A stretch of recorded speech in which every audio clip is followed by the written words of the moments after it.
KSRTC ബസ്സുകളിൽ Google പേ അടക്കം UPI ആപ്പുകൾ വഴി ടിക്കറ്റ് എടുക്കാൻ സംവിധാനം ഒരുങ്ങുന്നു. തിരുവനന്തപുരത്ത് നിന്ന് പുറപ്പെടുന്ന ദീർഘദൂര ബസ്സുകളിലും കൊല്ലം ജില്ലയിലെ വിവിധ ഡിപ്പോകളിലും ഡിജിറ്റൽ ടിക്കറ്റ് എടുക്കൽ ആരംഭിച്ചു. ഉടൻ പത്തനംതിട്ടയിലേക്കും വൈകാതെ മറ്റു ജില്ലകളിലേക്കും പുതിയ സജ്ജീകരണങ്ങളെത്തും. 2 മാസത്തിനകം സംസ്ഥാനത്തെ എല്ലാ കെ.എസ്.ആർ.ടി.സി ബസ്സുകളിൽ നിന്നും UPI പേയ്മെന്റ് ആപ്പുകൾ വഴി ടിക്കറ്റ് എടുക്കാൻ കഴിയുമെന്ന് അധികൃതർ അറിയിച്ചു. ഇതിനായി ജീവനക്കാർക്ക് പരിശീലനം നൽകി വരികയാണ്. കെ.എസ്.ആർ.ടി.സിയുടെ തന്നെ യന്ത്രങ്ങളിൽ സജ്ജീകരിച്ചിരിക്കുന്ന QR കോഡ് സ്കാൻ ചെയ്ത് പണം നൽകാം. തൊട്ടുപിന്നാലെ പ്രിന്റ് ചെയ്ത ടിക്കറ്റ് ലഭിക്കും. കെ.എസ്.ആർ.ടി.സിയുടെ അക്കൗണ്ടിലേക്കാവും പണമെത്തുക.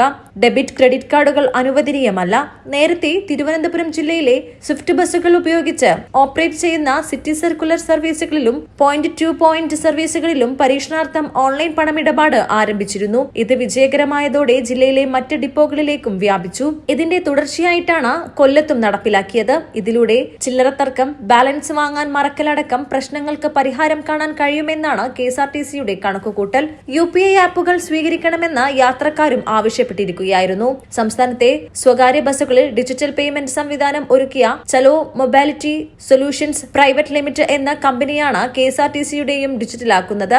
ഈ സേവനങ്ങൾക്ക് ഓരോ ടിക്കറ്റിൽ നിന്നും കെ.എസ്.ആർ.ടി.സി ചെറിയ തുക ചലോ ആപ്പിന് നൽകണമെന്നാണ് കരാർ. കെ.എസ്.ആർ.ടി.സിയുടെ നേരത്തെയുണ്ടായിരുന്ന ട്രാവൽ കാർഡും പുതുക്കി ഇതിൽ ഉപയോഗിക്കാനാകും. News desk Malabar times.